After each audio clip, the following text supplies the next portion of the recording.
Welcome back. We awoke to shocking news today. For the second time this week, a celebrity, someone who touched all of our lives with their work, their presence, dead by suicide. Yeah, today it was famed chef and world traveler Anthony Bourdain. We assume that celebrities have it all, but now another death that has us all questioning why suicide. Joining us now is Dr. Carole Lieberman. She's a forensic psychiatrist, a medical expert. You practice locally here in Beverly Hills. Thanks so much for coming in and shedding some light on this awful issue that we have to talk about. Yes, there has been, since 9/11, an approximate 25 to 30% increase in suicides.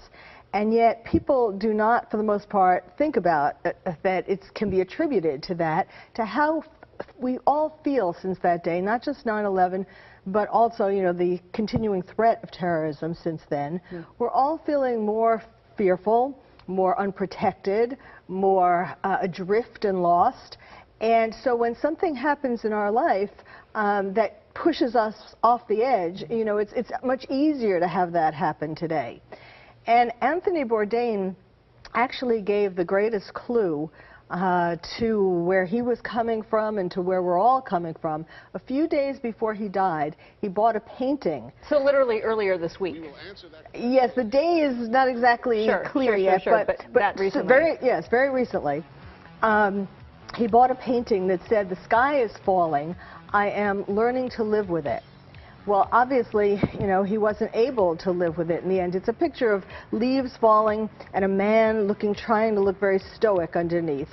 And that is such a metaphor for what happened, of course, on 9/11 with the planes falling from the sky.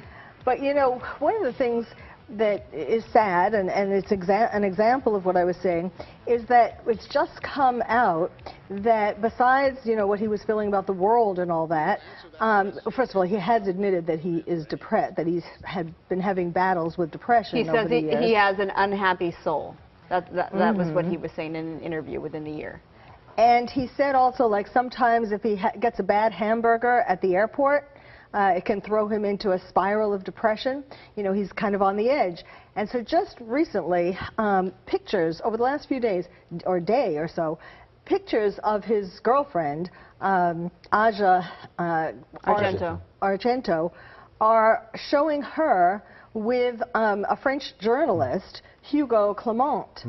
So something could have been taking place there. Potentially. We don't have much time. What should the takeaway be for people at home? Well, the takeaway should be that since we are in this more fragile state because of the world state, it's important for us to have close relationships, people who can support us and so on. But what's even more important is to get treatment if you're feeling depressed. Don't just say, oh, a hamburger can make me depressed. Go see a psychiatrist. The treatment for depression, which includes, you know, when you're suicidal, it's because of having major depression. That's a symptom of it. Go to a psychiatrist. The treatment is therapy, not just going away with a prescription and getting medication, but you need therapy, ongoing therapy, to get to the bottom of what is making you depressed. All right, Dr. Lieberman, we'll leave it there. We want to get this information out here. The National Suicide Prevention Lifeline, 800-273-8255. Important number for everyone to have. Thank you, Dr. Lieberman. We appreciate it. Thank you. Thank you. And we'll be right back.